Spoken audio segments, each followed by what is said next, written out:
In a world where law firms constantly miss out on new leads due to sloppy legal intake, and often because they just aren't answering the phone, two marketers aim to provide a glimmer of hope.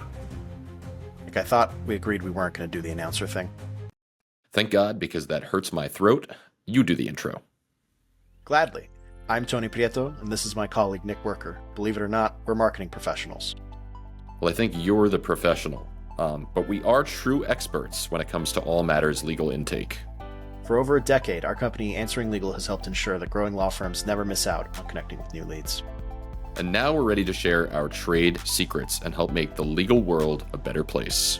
Or at the very least, help our listeners shore up their lead capturing processes and convert more callers to clients. Welcome to the Legal Intake Experts Podcast. Let's dive right in. We are back once again on the Legal Intake Experts Podcast presented by Answering Legal. No existential questions about the ownership of Answering Legal this week. I am Nick Werker, joined as always by my co-host and partner in Zero Crimes Committed, Tony Prieto. Tony, how are you doing today? Only zero as far as you know.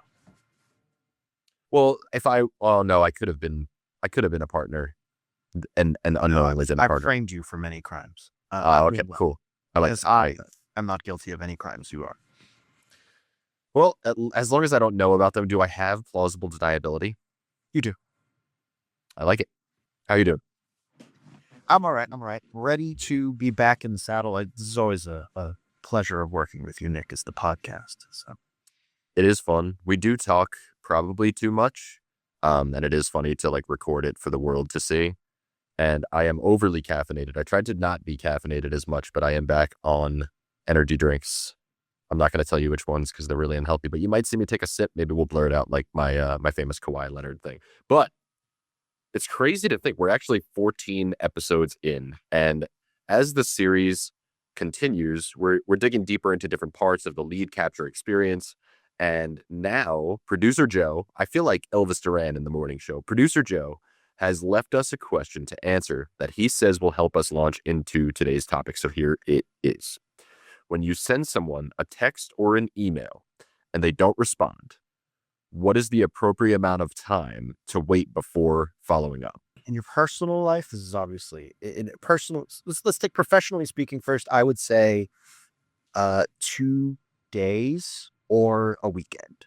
So if you send someone an email, it depends on what it's about, right? As long as it's not urgent. If it's hey, looking for to connect with you on X, right? And they, not X, the everything app, X is in something, right? Looking to talk to you about this thing. What time works for you? If they don't respond in a couple days or a week or something like that, you get back to them. Personally speaking, I send that text message. I pretend it doesn't exist until I get a reply. If I never get a reply, that's their loss, not mine. When I get an email, in my mind, if I read your email, I am now on a 24-hour clock to respond. However, I am not in the customer service business, so this is just me professionally. This has nothing to do with if a customer or a potential customer emails me. So put that aside. Professionally, if you email me something, you're a vendor, I need something from you, whatever, 24-hour clock. That's my deadline. If I text you and you take longer to respond than it takes for me to disengage with my phone completely, the conversation's over, whether or not you respond at all. And a good example of this is my brother-in-law and my sister-in-law just had a baby, and I check on them pretty much every day. I stopped checking on them every day because we just spoke to them on the phone, and they're through the thick of the baby. So now we can kind of talk to them. I would text him, how's it going? How's this? How's that? And I know he has a baby, and this is not a personal vendetta that I have against him. But if he would respond a few hours later after I checked on him, the conversation's over. I got my update. It's not a conversation. You know what I mean? It's more of a correspondence at that point. Yeah, but not to get too personal. When you were in high school and you were texting someone you had a crush on, how long did you ever double text? Oh, I'm a double texter. I don't play games. Yeah. And this is one of the things that Katie really liked about me when we met. Katie is my wife, is that I would double text her. I would text her I wasn't I don't play games. I don't know. I don't like to play mind games with people. I hate texting. So if I send a text message, if you don't answer, that's fine. We're just not going to talk about that thing. I'm not going to. Yeah, you're a bad texter. I have texted you a lot and you just not only are you on Do Not Disturb, which I respect, I'm always on Do Not Disturb, but you do not answer. The only people I answer text messages from are my mom, because she never texts me, my brother, because it would hurt his feelings if I didn't respond, and my girlfriend, because she has yelled at me for not responding to her text messages. My dad texts me all the time, and he's like, "You never answer my text messages." And I said, "You're not on the list, man." I'm not. I'm glad you know that my feelings aren't hurt when you don't answer my texts. I'm just because bad at it. It's fine. My recommendation we're talking about emails and texts right now. Are we going to lump web forms into this? Should we lump web forms into this? So if we're talking business, if we're talking networking, I am not as 24-hour clock is a really polite way to do it. I think I'm just bad at communication, virtual communication, period. Because I said 48 hours or a weekend. Because if I get an email on a Friday, I'm like, that's waiting till Monday. But if we're talking about business, the answer is you should answer as soon as you possibly can. Are we talking about like new business or like current customers, stuff like that? Like New business. New business is you should answer as soon as you possibly can, right? Because if you don't follow up, right, someone fills out a web form on your website, or they call your phone number and it gets forwarded to perhaps an answering service named Answering Legal, and you get a message. If you don't follow up quickly, and this goes for a lot of different kinds of business, but specifically with lawyers, because that's who we're talking to right now. If you don't follow up quickly, they're just going to find someone else because their problem is not being solved on its own, right? Their legal issue is just not going to wait. So if you don't follow up quickly, they will have found another attorney. And you might think, I'm better than that guy. It doesn't matter, because if you're the first person to offer to help them, most often, you're the one who gets the case. It is a weird, sad reality that we live in. I guess it's not sad. Here's the reality I live in. I will start with something recently that my friend Kevin Daisy posted. Kevin Daisy has pretty good social media, and he makes videos. I do like his funny videos, but then he also makes like interview style videos with his business partner, and the business partner like sets him up questions, right? We do that, softball questions, because you're supposed to start a conversation and people are in on the conversation. And it was something like, every time that a law firm gets a lead and goes to call that person back, does the person hire that firm? And Kevin is like, no. This just happened to me the other week. I had a law firm, they got the lead and they responded like 10 minutes later, and the person had already been on the phone with another attorney at the same time. They had just submitted multiple forms. Now, did that lawyer definitely follow up in 10 minutes? I don't know. That could be like the lawyer saying, I followed up in 10 minutes. I don't know where. Who knows, right? Personal accountability aside. But I live in this weird reality where I very much am so protective, and I talk to people on LinkedIn all the time about this, of like the legal community, because I think saying that you specialize in legal, I'm a legal marketing agency, all these things is just a really good sales tactic, because I think lawyers both know that there is a business of law and don't know how to buy things that maybe aren't specialized for them but sound like they are. The one thing that I do think lawyers could have a better grasp on is that the person who is reaching out to the firm is likely dealing with something really important to them. I won't use emergency. I won't say that it's an emergency, but it's really important and they really want a response and they want to talk to somebody about that. And so the longer that you delay that, the more likely it is that they're going to look somewhere else for a quicker response. It's one of those things where I have a friend who's a 5-year-old son, and something bad happens to that kid. And my friend, as an adult, looks at it and says, yeah, that's not a big deal. You're going to forget about that in a week. And to the kid, it's happening right now, and it's really important, right? It's the same thing with legal issues. Now, it's more serious than that. But even though it isn't an emergency in the sense that perhaps a medical emergency is life-threatening, it feels like an emergency to the person calling you, right? And if you don't treat it like that, then there's going to be an essential disconnect between you and that person. Now, once they're your client, it's no longer an emergency. And your job as their lawyer is to make it feel like it's not an emergency, make it feel like it's under control, And there's two benefits to that. One, they're not going to be calling you for updates all the time. And two, they're going to feel better about it. We spoke to on our other podcast, but we live in the same universe, right? It's all part of the Marvel Answering Legal podcast universe. Mm-hmm. We spoke to Guy and Conrad of Lunch Hour Legal Marketing a few weeks ago, and we asked, I believe it was Conrad that we asked, and he answered about his perfect, what would you call that? Utopian legal intake. I think that's funny. Legal intake utopia. And he said, it's a lawyer who's like always available and can answer a text, an email, a phone call, or like a WhatsApp or whatever modicum of communication that you use. That was Guy. Yeah. They're both so What's the difference? a lot. I would just, because we asked Conrad about the specifics of systems, and then we asked Guy about like intake itself. And you say you have bad memory, but maybe you do have a bad memory, and maybe mine is just worse. But I'm curious what you think about this, because I don't run into this often.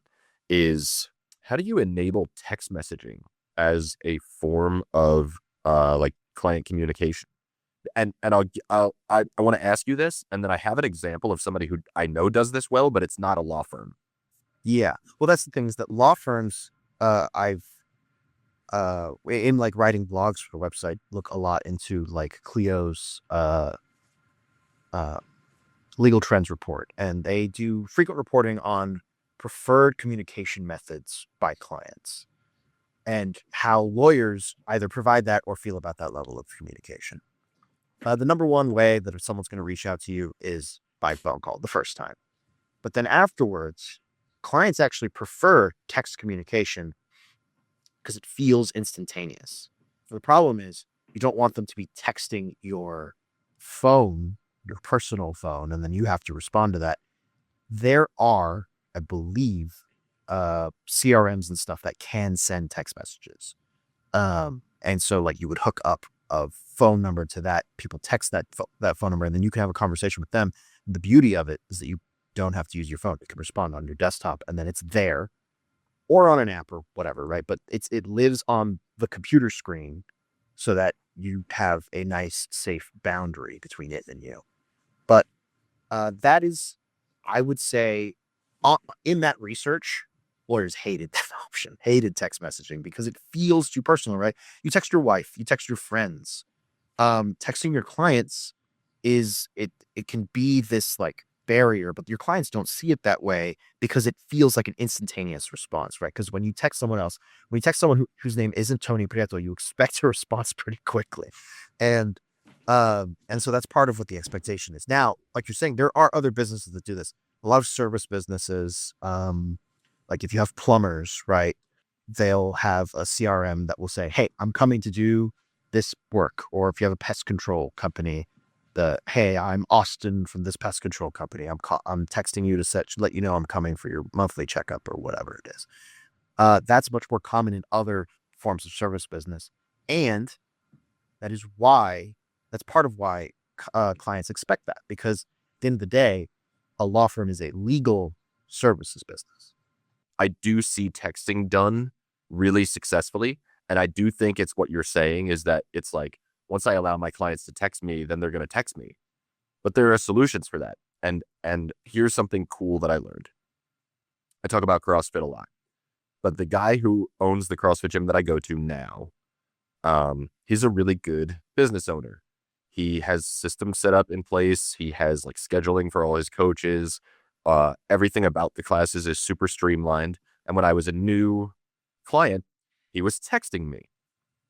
And I remember thinking like, oh, it's a personal business. Like it's a gym owner. He's texting me. And it worked, right? Like we would have correspondence. And I forget, I was like hanging out with him on like a weekend because he's at the gym. He's a gym owner. And we're talking and he's like, yeah, I've been doing this for 13 years. I opened it up. I didn't know what I was doing. I made a bunch of money, but everything was a disaster. He's like, and I actually started following this business organization program for CrossFit gyms, and it's called Best Hour of Their Day. And I know Best Hour of Their Day because I consume a lot of content about things that I really care about, which is why I've watched almost every episode of Lunch Hour Legal Marketing. But Best Hour of Their Day is a guy named Jason Ackerman. And I'm like, oh, Jason Ackerman. He's like, why do you know that? You don't own a CrossFit gym. But what I gathered from that is that he uses technology to run the processes in his gym. So he has a CRM. It's specifically for CrossFit. And in that thing is a texting platform. I am not texting his cell phone number. Yeah. I am texting whatever the front-facing phone number is for that thing. And he answers it probably at his leisure, and probably when he checks it, and he's got like his settings on his phone to do that, whatever. But he'll also send out gym-wide communications. I don't know any, but maybe you do need to do that with all your clients. Like, hey, the office is going to be closed tomorrow, and you can send out that all to your existing or active cases in your practice management software, right? But the thing that I see that's really cool that's popping up with law firms is them using this sort of technology to correspond with their clients, and it becomes this sort of like value proposition that you can use to make people want to hire you more. Is like, hey, our ongoing communication is really cool. What happens is you get a login to a portal, and all your documents go in the portal, and it's super secure. And then you can send a text message using the portal, and we send you all this using this. I don't actually know how it works because I don't use that, but like we do it here. We text our customers all the time. We have a texting platform, so if you have a problem, you're a customer, you text us back. I just think that there's so many things that you assume aren't going to work for you. You're like, oh, I can never text my clients, but you can. You just haven't thought about it or been educated about a platform like that. It's a side note of something to think about. Is there any business that doesn't have a specialized CRM built for that kind of business? Because if so, that would be a strong investment opportunity. I feel like there's CRM for everything, but yeah, absolutely. And the most important part is having these systems and technologies in place, right? Like if your CRM can do it, the portal, the texting, you can say things like, hey, if you send us a text message on this portal, we will get back to you within 24 hours. If you send documents, we will see them immediately. They'll mark as critical or whatever, and we'll start processing those things immediately. And what you can start doing is, with that boundary in place, start making promises that feel really good. Even if 24 hours, you're thinking, if I text someone, I want a response right away. Setting those boundaries and doing it through something like the portal makes it feel a lot less like texting and a lot more like, I don't know, like chatting with your doctor on like their online portal or whatever. Your doctor's busy. Nobody expects their doctor to be like, to call them back immediately because they're used to waiting for hours at the doctor's office. They know the doctor's busy. If you can establish that kind of boundary, you can have these follow-up and sort of client experience tools without having to worry about burnout or it like boiling over into your personal life. And that always comes back to systems, right? You know what I think it is? And we're going to talk about systems, I promise. But what I think it is, and I can say this because we are a company who offers 24/7 live support. If you email us, we're going to get back to you. It's literally a 24-hour call center, brother. If you call us, we're going to answer. So I have a distinct advantage in saying this in that department. I understand that. However, there are other, what I will say, are vendors that law firm owners will use, marketing agencies. And I'm not saying all marketing agencies. I hate when people say most of marketing agencies do this and we do that. I hate that. Marketing agencies, media buying companies, I don't know, like the witness experts that you hire, the research, all that stuff, right? All the print stuff that you need in order to do everything.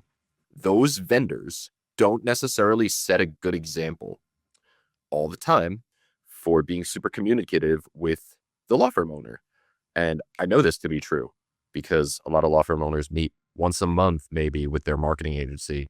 And that's the only time that they hear from them. There's no email correspondence. Like, sure, you could reach out, but there's no regular system besides this one monthly sending you a report and you, I don't know, glancing at it and not understanding it because no one's there to explain it to you. There's no, the best of the best have like Slack channels, right? And then you have your dedicated account manager, you Slack this person or they send you updates. I'm not saying that doesn't exist. I'm saying by and large, I'm making blanket statements, which I hate. I don't think that there is a majority of partners out there doing business with law firms that make themselves as readily available as law firms should be making themselves to their clientele. Or as available. I can imagine as a lawyer, you're dealing with any other kind of service, and you think, if I did this to my clients, they would fire me. But you know, there's different expectations of lawyers than there are of other kinds of service businesses, and that's part of being a lawyer. But there's also ways that you can control that. For example, a Slack channel. You can't have a Slack channel with your clients, but that texting a feature of your client portal is basically is basically Slack for you and your clients, right? So it's all about making sure that you're looking at your whole process from the first time they call in all the way through when you've resolved their matter, and making sure that the communication points there are always what's the word? It's not urgent, but that they're always open, right? That they understand that they can reach out to you and they're not going to get an immediate response unless it's absolutely critical, but they are going to get a response within a timely manner that will either address their problem or soothe their anxiety or whatever it is. However, that first time that they call, you do need to have a way to make sure that you are ready to take that call, that you're ready to turn that person into a client. If they fill out a web form, you need to make sure that they are quick. Like you said, let's take that lawyer that Kevin Daisy was talking about at his word. Took 10 minutes. That's a pretty decent response time. Most on average, I believe, like I said in the Clear Legal Trends report, the average response to something like that is 24 hours. If you get it within 10 minutes, that's great. And if we take this lawyer at his word, he did it in 10 minutes and it still wasn't good enough. Yeah. So I think we got to where I think we should end up, but we're going to talk about the process here, right? So what you're talking about, and I really like this, the first call being answered, that's great. I think we've hit that nail on the head 1,000 times. We're answering legal. We answer calls. We make sure you never miss the new client. And I went on this rant a while ago that people are so worried about the cost of answering services. If you really cared about the cost of answering services, you'd set a new client line. We answer just the new client line, and then you give all the signed clients, like a different phone number to call when they're your existing clients, and we don't have to answer those. And that also is just a terrible idea. I will admit that's a terrible idea, because why would you not want to keep giving a positive experience to your existing clients when you can help us or an answering service, any answering service, understand how to field those questions, who your case manager, like you can do all of that. If the person knows who is handling their case manager, lawyer, paralegal, and they ask for that person, we can send a message to them. We can keep the information that they send to us on file. So it's like, oh, if this person calls, tell them we're working on this and this person's out of the office in court, meeting with, who knows, right? It's up to you. You can control all of that.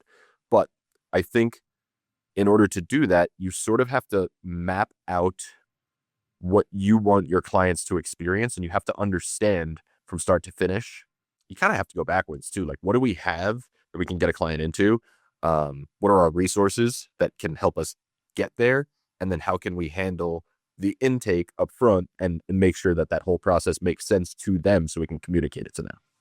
And one of the great and that's things that we're just talking about phone calls, right? Web forms and other kinds of inquiries are completely different. And the standard of communication for that is even worse. People who call a law firm are expecting an answer. They most often don't get that. But like most businesses, when you fill out a web form on there, in my personal experience, when I filled out web forms, I got no response like 80% of the time. And that is me looking at a form that says, hey, contact us with what you need and we'll get back to you. And nothing. My girlfriend was like, I want to have the car detailed. And so I found a bunch of car detailing places. I filled out 3 or 4 web forms, 0 answers. That's crazy. I'm trying to give you my business. You know what I mean? And so that is the expectation from web forms for your average consumer is, I don't know, I'm just filling this out. Hopefully they send me something in the email or that can help me or something like that. And so what that is, anytime where the expectations don't meet the reality, it can either be, a benefit or a detriment to your business, right? The expectation of a phone call is talking to the lawyer immediately. That is a problem that you have to deal with because you just don't have time to speak to everyone right away. That was, Guy's fantasy of perfect legal intake. It's a lawyer whose job is just answering the phone. But in other places, like with web forms, you can set up systems. You respond with an email. That much is like table stakes, right? But if you set up an hour a day where you look at your web form inquiries and you or your intake specialist calls those people, that right there is going beyond their expectations, and that is an opportunity for your business to secure more clients by defying their expectations. Oh, I like that. Defying their expectations. First of all, you have to have a system. There are so many law firms that we talk to. They're like, what do you mean a CRM? And I just want to know, I really want to know what people are still doing with their cases. Are they in files? Do you have that paper calendar? I do think that's becoming less commonplace, but it's still happening. And it's 2026, and I've been doing this a very long time. And I used to manage all my correspondence with index cards, and I am not that old. However, I do have a CRM now. So Robert Williams says the best CRM is the CRM that you use, or the best technology is the best is the technology that you use. So I won't make recommendations on technology. I won't even make recommendations on how you manage your cases. What I will say needs to be the outline of your process as it pertains to taking care of your customers is any way that you give a potential client the opportunity to reach out to you, you need to make that a good experience using the arsenal repertoire resources that you have available to you. So sole practitioner, receptionist, paralegal, whatever, you have all these resources, and you know that you want to provide a good experience, and you have a web form on your site for a free consultation, and you have a phone number where the person calls in and tries to explain their situation, kind of also asking for a free consultation. Spills their soul. Hopefully. So what do you do with that information, right? You can hire an answering service to answer all the calls. You can hire an answering service to handle calls that you miss, but have a plan. Do I need a receptionist, or am I going to be my own receptionist? And what do I do when the phone gets answered, right? Then figure out, obviously you have to convert that client, but how you're going to correspond with that client once they do become a customer, and how you're going to manage that relationship through the hopeful resolution of their case.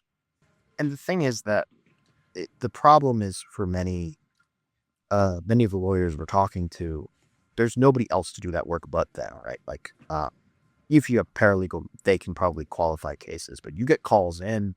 The first thing you have to do before even following up is, does this person have a case? You still need to follow up, but like, if they aren't the right fit for your firm or they don't have a case at all, you need to be able to tell them that and point them in the right direction or do something else.